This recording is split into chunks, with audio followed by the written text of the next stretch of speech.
여러분 안녕하세요. 재무정보 시스템 제1강 시작하겠습니다. 예, 재무정보 시스템은 Financial Information System이라고 합니다. 보시는 바와 같이 구글에 나와 있는 영어로 나와 있는 정의를 옮겨봤습니다. Financial Information System이라고 이야기하는 재무정보 시스템은 기업이 사용하는 정보 시스템, 소프트웨어 시스템을 이야기합니다. 이것은 재무나 회계 데이터를 입력하고 그 데이터를 추적하는 시스템을 이야기합니다. 이 시스템을 통해서 각종 보고서와 또 관리자에게 도움이 될 수 있는 여러 가지 알림 내용들 혹은 보완이 요구되어지는 경고 내용이나 워닝 시스템과 같은 것이죠. 이런 것들을 생성해서 기업의 운영을 좀 더 효율적으로 하는 시스템을 재무정보 시스템, Financial Information System이라고 합니다. 이런 시스템들은 결국에 기본적으로 어떤 식으로 정보 시스템을 설계하고 또 조직의 요구사항에 맞춰서 분석을 하여서 구축을 하는가라고 하는 요소가 중요한 내용이 되어집니다. 그래서 저희는 우선 시스템 분석 및 설계에 대해서 공부를 하도록 하겠습니다. 이 시스템 분석 및 설계는 결국 정보 시스템 분석 및 설계를 이야기하는데요. 기본적인 비즈니스 기능들을 수행하는 정보 시스템을 구축하고 유지하기 위하여 기업에서 사용하는 방법을 일컫습니다. 즉, 다양한 구성원들의 효율성을 향상시킬 수 있도록 주요 비즈니스 업무에 소프트웨어 시스템을 적용하는 것이 주요한 목표입니다. 결국 우리가 소프트웨어 시스템 혹은 애플리케이션이라고도 이야기하고 혹은 정보 시스템이라고도 이야기하는 시스템이라고 하는 기본 개념을 우리가 생각하는 것이 중요한 것입니다. 이러한 정보 시스템 분석 및 설계는 이 정보 시스템 분석 및 설계를 성공하기 위한 과정을 담보하기 위해서 체계적인 접근 방법이 사용되어지고 있습니다. 일반적으로 우리는 이러한 접근 방법 중에 대표적인 것을 시스템 디벨롭먼트 라이프 사이클이라고 하여서 시스템 개발 생명 주기 방법이라고 이야기를 합니다. 이러한 시스템 분석 및 설계는 시스템 분석가들이 다음과 같은 사항에 기초하여서 분석과 설계를 수행하게 됩니다. 즉, 시스템 분석가들은 조직의 목표, 또 조직의 스트럭처, 구조와 조직의 업무들이 어떻게 운영되어지는지 그 프로세스에 대해서 이해하고 있어야 합니다. 또한 그 조직이 경쟁 우위를 갖기 위해서 어떤 식으로 정보기술을 활용했을 때 가장 좋은 효율성을 확보하게 되는지에 대한 지식을 갖고 있어야 됩니다. 교과서 그림 1-1은 이러한 기본적인 시스템 분석 및 설계의 대표적인 방법인 시스템 개발 생명 주기, 시스템 디벨롭먼트 라이프 사이클에 대해서 나타내고 있습니다. 전체적인 체계는 다음과 같은 순서로 이루어져 있습니다. 근데 이 순서는 시스템 계획 및 선정, 시스템 분석, 또 시스템 설계, 그리고 시스템을 구현해서 운영하는 과정을 담고 있습니다. 이 시스템 분석 및 설계의 핵심 개념들을 살펴보겠습니다. 정보 시스템을 개발하거나 습득하고 또 이 조직의 구성원들이 이 정보 시스템을 사용할 수 있도록 트레이닝을 통해서 조직의 시스템 사용을 효율적으로 운영할 수 있도록 새로운 시스템을 개선하고 향상시키는 것을 주요한 목표로 삼고 있습니다. 우리가 기본적으로 스마트폰에서 보시면 우리가 약자로 앱이라고 사용하는 애플리케이션, 즉 애플리케이션 소프트웨어라고 하는 게 있는데요. 이것은 기업에서 적용해서 생각을 해보시면 어떤 특정한 기능 혹은 프로세스를 지원하는 정보 시스템을 의미합니다. 다시 말하면 회계 부서에서 사용할 수 있도록 회계 처리를 위한 Accounting Application System, 회계 정보 시스템, 인사조직 부서에서 사용할 수 있도록 하는 인사조직 정보 시스템,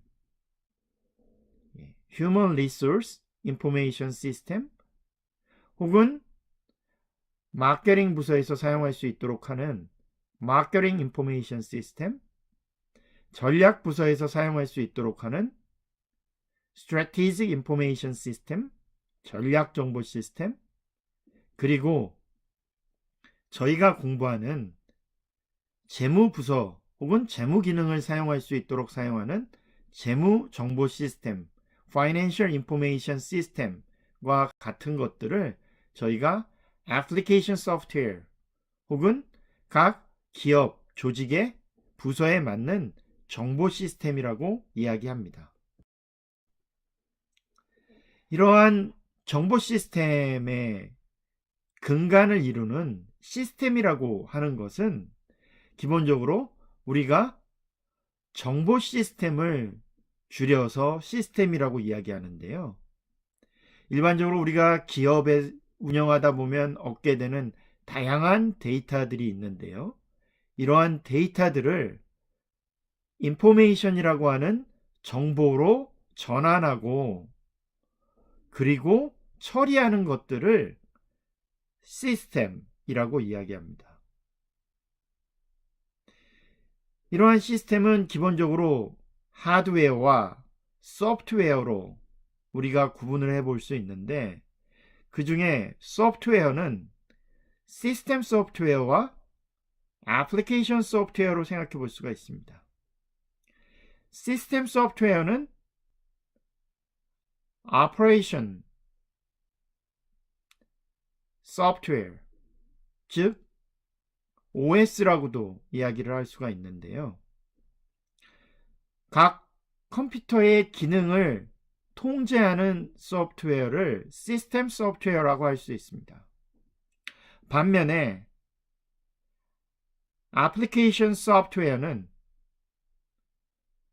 여러 가지 문서의 작성, 스프레드시트을 작성, 혹은 인터넷 연결을 통한 여러 가지 작업 등을 할 수 있는 특정한 업무를 위한 기능을 통제하는 소프트웨어를 애플리케이션 소프트웨어라고 합니다.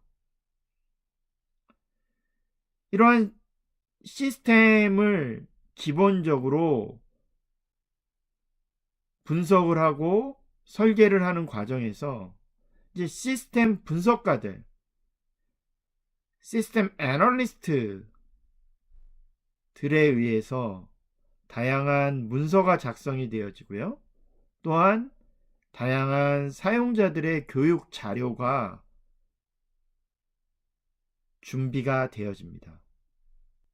그리고 시스템 전반에 걸친 여러 가지 업무와 연관되어진 스페시픽한 롤, 즉 특정한 역할이 구비되어지게 되고요. 시스템을 부정 사용하는 경우 혹은 시스템의 중요한 정보나 데이터를 도난당하는 경우 이런 것들을 방지하는 통제 과정이 중요하게 이루어집니다. 또 이 시스템을 사용하는 이 소프트웨어를 사용할 수 있는 사용자들이 중요한 시스템의 요소로 저희가 생각을 해볼 수 있습니다. 교과서의 그림 1.2는 시스템의 구성 요소에 대한 내용을 우리가 소프트웨어 엔지니어링 프로세스라고 이야기할 때 이 소프트웨어 엔지니어링 프로세스는 기본적으로 인포메이션 시스템, 정보 시스템을 개발하는 프로세스를 이야기합니다.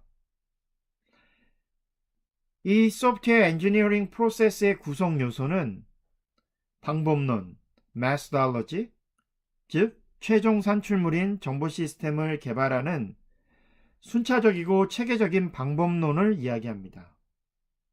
그 다음에 여러 가지 기법들, 테크놀로지, 완전하고 포괄적이고 종합적인 분석 및 설계를 담보하기 위해서 시스템 애널리스트가 준수하는 프로세스를 이야기합니다. 또 도구라고 해서 이러한 기법을 적용하는 데 있어서 Computer Aided Software Engineering, 케이스 툴과 같은 컴퓨터 프로그램을 이야기합니다. 케이스 툴은 뒤에서 저희가 다시 한번 자세히 살펴보겠지만 쉽게 얘기하면 정보 시스템을 개발하는 과정에서 컴퓨터에 의해서 지원이 되어지는 소프트웨어 툴을 저희가 케이스라고 이야기합니다. 일반적으로 이제 시스템은 동일한 사업 부서에서 공통의 목적을 위해서 상호작용하며 연관되어진 비즈니스 프로시저를 이야기합니다. 다음 페이지에서 보시겠지만 시스템은 9가지의 캐릭터리스틱으로 이루어져 있고요. 이 시스템은 또 이 시스템이 존재할 수 있는 환경이 구비되어져 있습니다. 또 이 환경과 시스템을 구분하는 바운더리, 경계선이 존재하게 됩니다. 그러면 이 시스템의 캐릭터리스틱, 특정 요소들은 첫째, 이 시스템 안에 다양한 컴포넌트들이 있습니다. 이 컴포넌트들이 서로 간에 작업이 이루어지게 되는데요. 이제 인풋 데이터를 받아서 아웃풋 데이터로 저희가 결과물을 나타내게 되는데 이 들어온 인풋 데이터는 이 조직 혹은 유닛의 목적을 달성하기 위해서 서로 상호 연관되어져 있는 구성 요소들이 상호작용을 통해서 여러 가지 제약 조건 하에서 프로세스를 거쳐서 최종적인 결과, 아웃풋을 생성하게 됩니다. 이때 외부 환경과 내부의 컴포넌트들을 구분할 때 바운더리가 존재하게 되어져서 외부의 환경과 시스템 내부를 구분하게 되고요. 또한 각종 내부 구성 요소에 대한 접근이나 이런 것들은 특정한 프로토콜, 인터페이스를 통해서 이루어지게 되어집니다. 즉, 시스템의 9가지 특성 요소들 중에 구성 요소, 또 상호 연관된 구성 요소, 또 바운더리, 또 일관된 목적이라고 하는 purpose, 그리고 환경 요인, 그리고 그것들을 접근할 수 있는 인터페이스, 그리고 제약 조건, 그리고 입력 데이터, 또 출력 결과물이 되는 출력 데이터 아웃풋, 이런 요소들로 이루어지게 됩니다. 시스템과 관련해서 중요한 개념 중에 분해라고 하는 것을 생각해 보실 수 있는데요. 이 분해는 디컴포지션이라고 합니다. 쉽게 얘기하면 커다란 시스템을 좀 더 작은 서브시스템, 구성 요소들로 분할해 나가는 과정입니다. 이 디컴포지션은 시스템 분석가들에게 다음과 같은 것들을 할 수 있도록 해주는데요. 첫째로 시스템을 작고 관리하기 용이하고 이해하기 쉬운 서브시스템으로 분할을 합니다. 쉽게 얘기하면 아주 큰 빌딩을 짓는다고 여러분 생각을 해보시면 결국 큰 빌딩도 작은 개체 하나를 완성을 해서 그것들이 결합이 되어져서 하나의 큰 빌딩을 건축을 할 수 있는데요. 그것처럼 작은 하나의 요소들을 우리가 서브시스템이라고 이야기할 수 있습니다. 여기서 다른 서브시스템에 대한 간섭 없이 한 번에 하나의 서브시스템에 시스템 분석가들이 집중하여서 작업을 할 수 있도록 이 디컴포지션 과정이 중요한 역할을 하게 되고요. 이것은 또한 특정한 세부 사항에 집중하여서 사용자들이 혼동이 발생하는 경우와 같이 불필요한 세부 사항에 대한 사용자들의 혼동이 없이 자신이 속한 조직이나 그룹과 관련된 서브시스템, 시스템 컴포넌트에 집중할 수 있도록 해줍니다. 쉽게 얘기해서 제가 재무부서에 있다 그러면 재무부서의 기업의 전체 시스템 중에 재무정보 시스템에 또 재무정보 시스템에 또 시스템 컴포넌트에 집중을 하여서 업무를 처리하는 역할에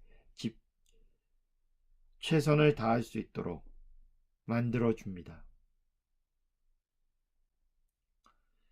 다시 얘기하면 서로 다른 시스템 컴포넌트를 각각의 독립된 일정에 맞춰서 구축하고, 다시 얘기하면 그 조직 혹은 그 부서에 혹은 그 유닛에 독립된 일정에 맞춰서 구축을 하고, 그러다 보면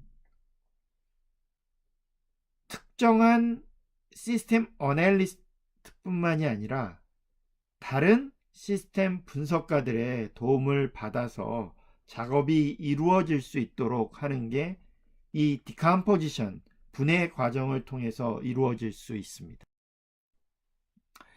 또한 모듈화라고 하는 모듈러티가 있습니다. 이 모듈이라고 하는 것은 시스템을 상대적으로 동일한 크기의 모듈로 분해하는 과정입니다. 이 모듈은 시스템 설계를 단순화하게 되는데요. 여러분들이 이제 공부하시게 되는 ERP 시스템 같은 경우에 모듈이 Human Resource, 인사 모듈, Finance, 재무 모듈, Accounting, 회계 모듈, Procurement, 구매 모듈, 이런 식의 여러 가지 모듈로 구분이 되어져 있고, 저희 회사에서 만약 전사적 자원관리, ERP 시스템을 도입한다 라고 하면 저희 회사에 필요한 모듈을 구성을 해서 ERP 시스템을 구성할 수 있도록 되는 것과 같은 역할을 하게 합니다. 또한 결합이라고 하는 커플링 과정이 있는데요. 이 커플링은 서로 interrelated 되어진, 또 interdependent 되어져 있는, 서로 의존하고 상호 연관관계를 갖고 있는 sub시스템이 결합되어 있는 정도를 저희가 커플링이라 이야기를 합니다. 또한 응집, cohesion이라고 하는 것은 sub시스템들이 얼마나 동일한 기능을 수행하는지에 대한 정도를 또한 응집, cohesion이라고 이야기를 합니다. 이 시스템 분석 및 설계에 대한 현대적인 접근 방법을 보시면 우선 시스템 인티그레이션, 시스템 통합이라고 하여서 서로 다른 벤더, 즉 시스템을 공급하는 벤더들이 하드웨어와 소프트웨어를 각각 공급하게 되는데, 이 하드웨어와 소프트웨어가 함께 잘 운영이 되어지고 작동이 되어질 수 있도록 하는 것을 시스템 인티그레이션이라고 합니다. 예전에는 우리가 절차적 언어 기반 시스템, Procedural Language 시스템으로 이루어진 시스템들이 최근에는 이제 윈도우즈와 같은 비주얼 프로그래밍 시스템, 결국에 시각적인 비주얼한 게 좀 더 쉽게 이해할 수 있는 환경에서 개발된 시스템과 함께 작동을 할 수 있도록 합니다. 이런 비주얼 프로그래밍 시스템 환경은 일반적으로 클라이언트 서버 모델을 사용하게 되는데요. 이 클라이언트 서버 모델은 일반적인 3계층 모델로 이루어지게 되고요. 예전에 사용하던 메인프레임 모델보다 훨씬 저렴한 비용으로 기업의 정보 시스템을 구축할 수 있도록 도와줍니다. 시스템 개발 과정에서 시스템 분석가의 역할이 무엇인가 라고 하는 게 굉장히 중요한 내용이 되어지는데요. 이 시스템 분석 과정에서 우선 시스템 분석가는 이 정보 시스템을 필요로 하는 조직의 requirement, needs, 즉 요구사항과 이 조직이 갖고 있는 문제가 무엇인지를 파악하게 됩니다. 그리고 이 조직의 정보 시스템의 사용을 향상시키기 위한 최선의 방법을 결정하게 됩니다. 중요한 게 저희가 생각해야 되는 개념으로는 이 정보 시스템을 사용하는 사용자, 그리고 어떠한 방법을 사용해서 이 정보 시스템을 향상시키게 할지, 방법론, 그리고 어떠한 정보 기술을 기반으로 하여서 이 정보 시스템 사용을 향상시킬지, 즉 인포메이션 테크놀로지, 이 세 가지 개념을 잘 고려하여서 최선의 방법을 결정하여야 합니다. 즉 시스템 사용자들과 관리자들이 새롭고 향상된 정보 시스템에 대한 요구사항을 정확하고 제대로 정의하여서 시스템 분석가가 그 조직의 요구사항, 또 그 조직의 필요성, requirement와 니즈를 파악하고 처리할 수 있도록 돕게 됩니다. 이 정보 시스템 개발과 시스템 개발 생명 주기, 즉 시스템 디벨롭먼트 라이프 사이클. 시스템 개발 방법론은 기본적인 체계는 분석을 하고 설계를 하고 구현을 하고 유지보수하는, 즉 저희가 분석을 하여서 그 분석 결과에 따라서 시스템을 설계를 하고요. 그 설계된 결과물에 따라서 나온 설계 도면, 블루프린트라고 할 수 있는 DFD, Data Flow Diagram이라든지 ERD, Entity Relationship Diagram 이런 것들을 통해서 저희들이 시스템을 코딩, 즉 구현을 하게 됩니다. 프로그래밍을 하게 되고요. 그 만들어진 시스템을 이후에 유지보수하게 됩니다. 저희가 만든 시스템에서 혹시라도 발생하는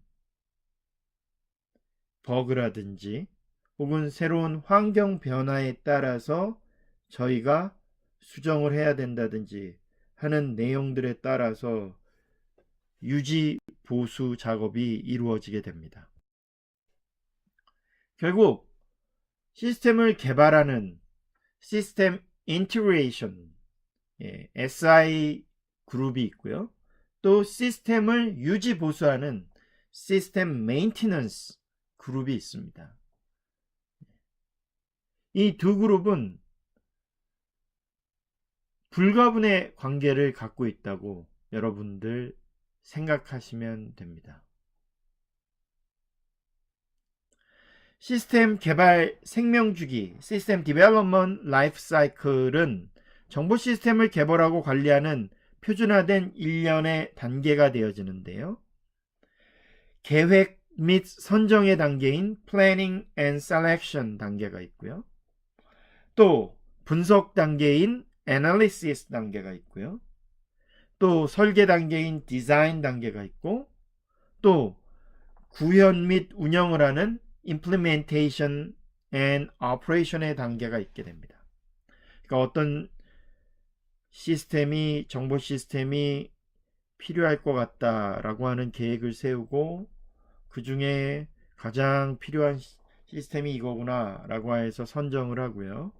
그러면 그 내용에 따라서 이 시스템을 구축하기 위해서 우리 조직의 요구사항이나 필요성, requirement나 니즈를 분석하고 그 분석된 내용을 갖고 정보 시스템을 설계하여서 설계된 내용을 바탕으로 정보 시스템을 구축하고 그리고 그 구축된 정보 시스템을 운영하는 과정을 거치게 됩니다. 이러한 각 단계는 제가 말씀드린 이 순차적인 시퀀스에 따라서 순서에 따라서 진행되어질 수도 있고 이 순차적인 방법이 아닌 순서가 서로 바뀌어서 진행이 되어질 수도 있습니다. 이 각 단계는 이제 특정한 아웃컴이나 딜리버러블이 있는데요. 즉 어떤 특정한 결과물이나 산출물들이 있게 됩니다. 즉 이러한 시스템, 정보 시스템을 도입을 하게 될 때 그 조직이나 기업은 시스템 개발 생명 주기 모형에 따라서 그 절차를 따라가면서 또 각각 조직이나 기업의 필요에 맞는 커스터마이제이션 과정이 있게 됩니다. 그러니까 우리 조직, 우리 기업에 맞는 형태로 저희가 양복을 맞출 때 테일러링이라고 해서 맞춤 양복을 만드는 것처럼 맞춤 시스템을 구현하게 된다라고 생각을 하시면 됩니다. 우선 이런 시스템 개발 생명주기의 단계는 시스템 플래닝 앤 셀렉션, 이때 두 가지 주요한 활동은 새로운 시스템에 대한 필요성에 대한 확인을 도출하는 것입니다. 아이덴티피케이션인데요.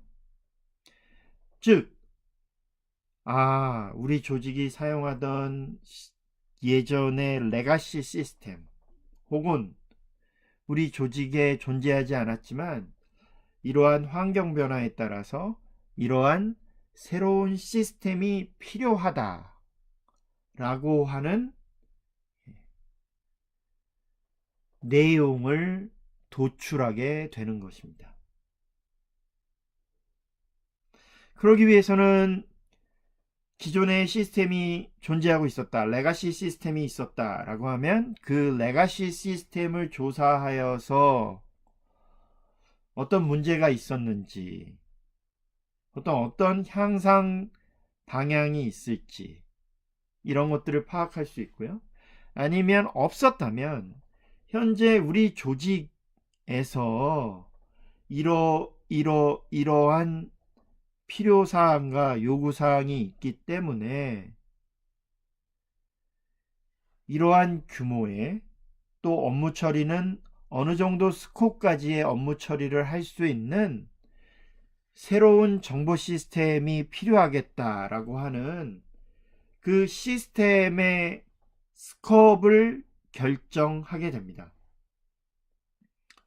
그리고 이제 시스템 분석 단계는 현재의 조직 내에서의 여러 프로시저들과 정보 시스템에 대한 조사, 인스펙션이 이루어지게 됩니다. 이런 과정을 거치면서 어떤 조직의 requirement가 있는지를 파악을 하고 결정을 하고요. 거기에 따라서 여러 가지 alternative 정보 시스템이 필요하기 때문에 여러 가지 alternative 디자인이 생성되어집니다. generation 되어지고 이 alternative들을 비교하게 됩니다. 다양한 alternative들을 비교하고 그 중에 최고의 대안을 파악하고 추천해서 저희가 선택하고 선정하는 그런 내용으로 이루어지게 됩니다.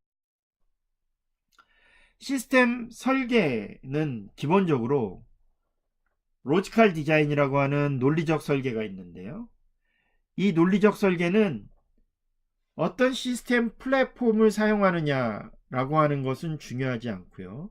각각의 시스템이 처리하게 될 그 조직, 그 기업의 펑션, 즉 비즈니스 기능에 집중을 합니다. 반면 우리가 피지컬 디자인이라고 하는 물리적인 설계 단계에서는 이제 우리가 구축하려고 하는 정보 시스템은 어떤 어느 정도의 퍼포먼스를 낼 수 있어야 되기 때문에 CPU는 어떻게 되고 또 어느 정도의 하드웨어 용량, 쉽게 얘기하면 데이터베이스가 얼마나 될지에 대해서 그 데이터베이스의 크기도 저희가 정해야 되고요. 또 네트워크는 어떤 식으로 이루어져야 될지, 그 안에 메모리는 또 어떤 식으로 처리를 하게 될지, 이러한 여러 가지 테크니컬한 스페시피케이션 설계를 하게 되는 것이 물리적 설계 과정이 되어집니다. 그리고 시스템 임플리멘테이션 앤 오퍼레이션인데요. 이 임플리멘테이션 구현 단계에서는 하드웨어하고 소프트웨어를 인스톨레이션 해야 되고요. 구동하여야 되고요.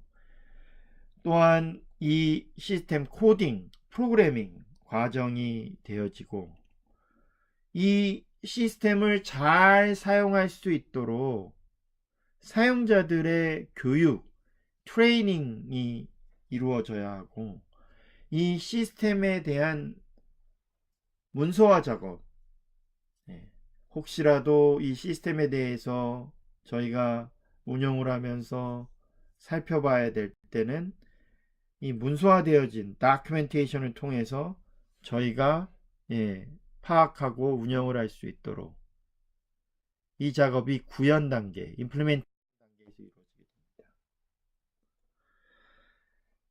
오퍼레이션 운영 단계는 결국 이제 변화된 조건에 따라서 시스템의 변화를 지속적으로 반영해 나가고, 또 시스템이 시간이 흐름에 따라서 노후화되어지면 그거를 또 유지 보수해 나가면서 업데이트 시켜주는 그런 과정이 운영 과정 중에 중요하게 반영되어져야 합니다.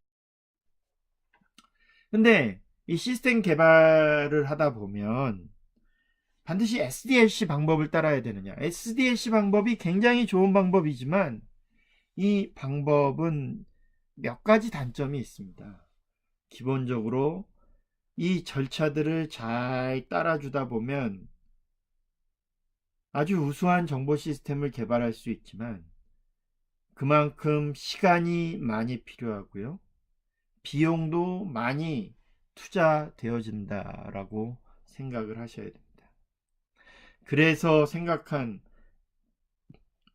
대안적인 새로운 개발 방법론들이 있는데, 첫 번째로 프로토타이핑이라고 하는 방법론이 있습니다.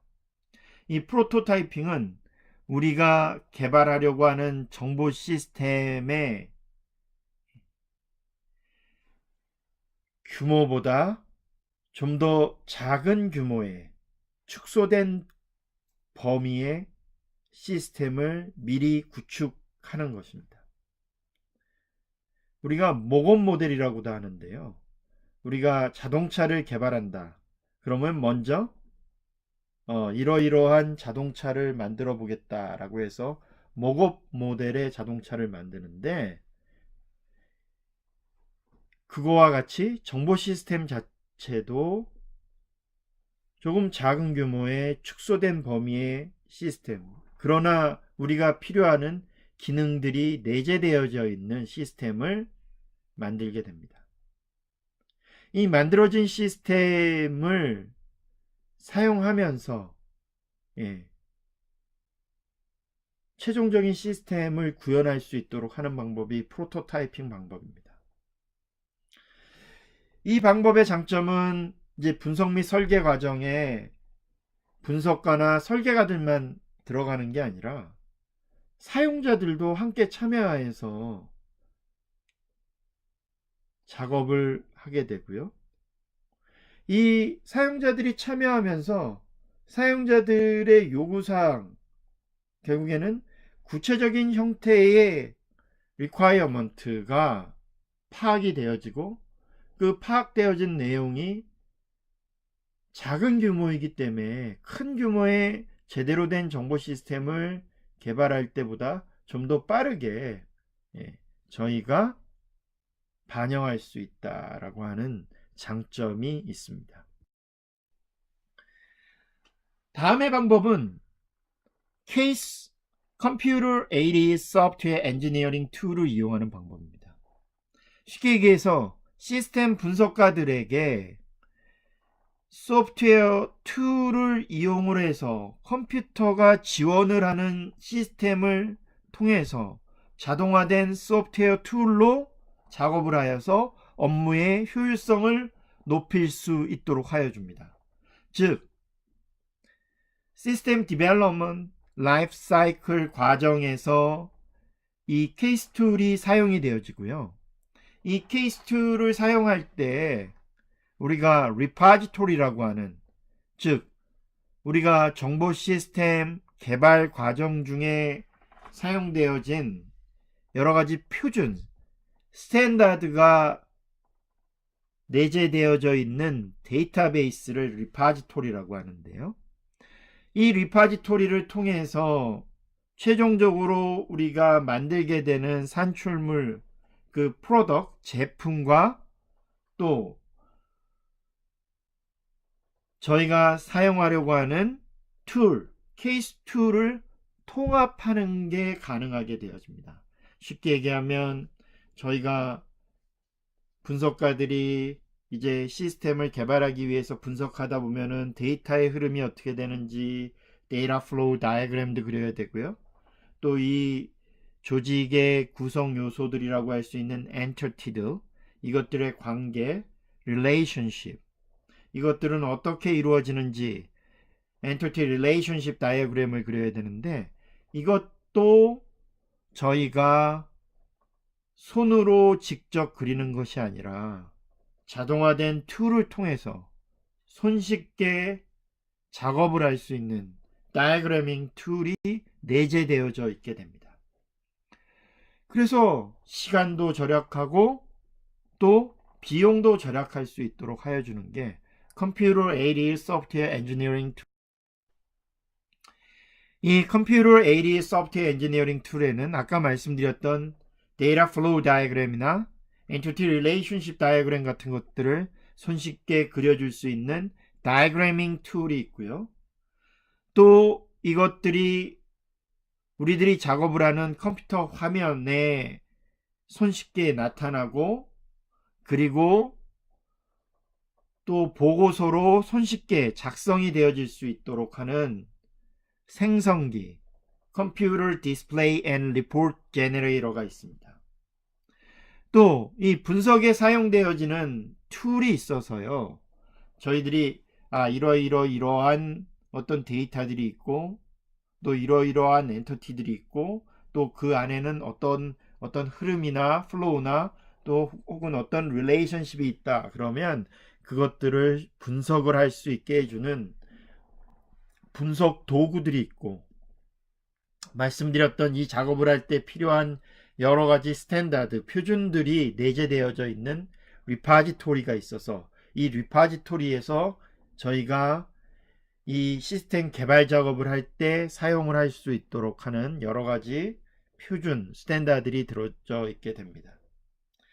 그리고 그거에 따라서 손쉽게 이런 보고서들, 문서들을 생성해주는 다큐멘테이션 제너레이터가 있고 가장 중요한 요소 중에 하나인 코드 제너레이터, 쉽게 얘기하면 코딩 작업을 대신 해주는 코드 생성기가 있습니다. 근데 이 코드 생성기는 100% 완전한 프로그래밍을 하는 게 아니라 수도 코드라고 해서 한 70% 정도의 완전성을 갖고 있는 코드를 생성해 주게 됩니다. 하지만 이거는 저희가 직접 프로그래밍을 하게 될 때 투입되는 시간이나 혹은 비용이나 인원이나 이런 것들을 많이 감소시켜서 기업의 효율성을 높여주는 효과를 가져오게 됩니다. 그 외의 방법으로 Joint Application Design이라고 해서 JAD 방법이 있는데 이거는 사용자나 관리자나 분석가 여러 사람들이 한 방에 모여서 통합 미팅 작업을 하게 됩니다. 여러 사람들이 브레인스토밍을 하면서 이러이러한 시스템의 요구사항, 이러이러한 시스템에 대한 필요성 이런 것들을 서로 검토하고 확인하고 그러면서 작업을 하게 되어지고요. 이때 이 회의를 주관을 하는 체계적으로 주관을 하는 퍼실리테이터가 중요한 역할을 하게 됩니다. 즉 Structured Meeting을 주관하는 퍼실리테이터의 역할이 굉장히 중요합니다. 여러 사람이 같이 모여서 작업을 하다 보면 잘못하면 산으로 흘러갈 수가 있습니다. 어부가 많으면 산으로 간다고 하죠. 하지만 퍼실리테이터가 얼마나 잘 작업을 하느냐에 따라서 시간도 줄이고 작업도 좀 더 효율적으로 잘 운영이 되어질 수 있게 할 수 있는 이점이 있습니다. 또한 Rapid Application Development라고 해서 RAD라고 하는데요. 이것은 사용자들의 요구사항이 명확해진 후에 구체적인 시스템 설계를 위해서 프로토타이핑을 사용하는 방법입니다. 쉽게 하면 사용자들한테 요구사항이 뭔지를 파악을 해서 프로토타이핑을 만들게 되는 거죠. 이때 저희가 SDLC 과정을 거치게 되면 체계적인 절차를 다 거치다 보면 시간이나 비용이 많이 들어가는데 이거는 그게 아니라 예, 분석이나 이런 과정을 통해서 어떤 요구사항이나 이런 것들을 파악하는 것보다 직접적으로 사용자들의 요구사항을 명확하게 파악해서 바로 구체적인 시스템에 반영을 하도록 하지만 전체 규모의 시스템을 만드는 게 아니라 프로토타이핑을 통해서 작은 규모의 소규모의 시스템을 만들어서 물어보고 사용자가 요러요러한 기능이 있으면 좋을 것 같다 만들어서 보여주고 그 사용자가 근데 여기에 요러한 것들이 조금 더 있으면 좋을 것 같다 그러면 그런 부분을 좀 더 첨부하여서 최종적인 시스템을 만들어서 운영을 하는 그런 것들이 시스템 개발의 대안적인 접근 방법이. 그리고 participatory design이라고 해서 참여 설계라고 하는 게 있는데 여기서 참여는 유저, 사용자들이 직접 참여하는 사용자들의 역할을 강조하는 것입니다. 이것은 설계 과정에 전체 사용자가 인발브하여서 같이 작업을 할 수도 있는 그런 새로운 대안적인 접근 방법이 됩니다. 어자일 메소달라지라고 하는 것은 여러분 어자일은 기민한 그런 뜻인데요. 쉽게 얘기하면 우리가 일반적으로 어떠한 것을 예단하고서 거기에 따라서 진행을 해나가는 예단적인 방법론이 아니라 그때그때 상황에 맞춰서 적응을 하면서 진행을 하는 어댑티브 방법론이 되어집니다. 이것은 어떤 롤에 집중을 한다기보다는 그 조직 혹은 그 기업, 그 부서의 어떤 롤에 집중하는 게 아니라 그것을 담당하고 있는 사람의 초점을 두고 작업이 이루어지게 되고 이때 필요한 것은 self-adaptive 개발 프로세스라고 해서 자기 스스로 적응해 나가면서 개발이 이루어지는 방법입니다. 그러니까 기민하게 변화되어지면서 이때 중요한 것은 그 역할보다는 롤보다는 사람의 초점을 맞추면서 그때그때 기민하게 변화를 하면서 자기 스스로 적응해 나가면서 개발하는 프로세스를 이야기하게 됩니다.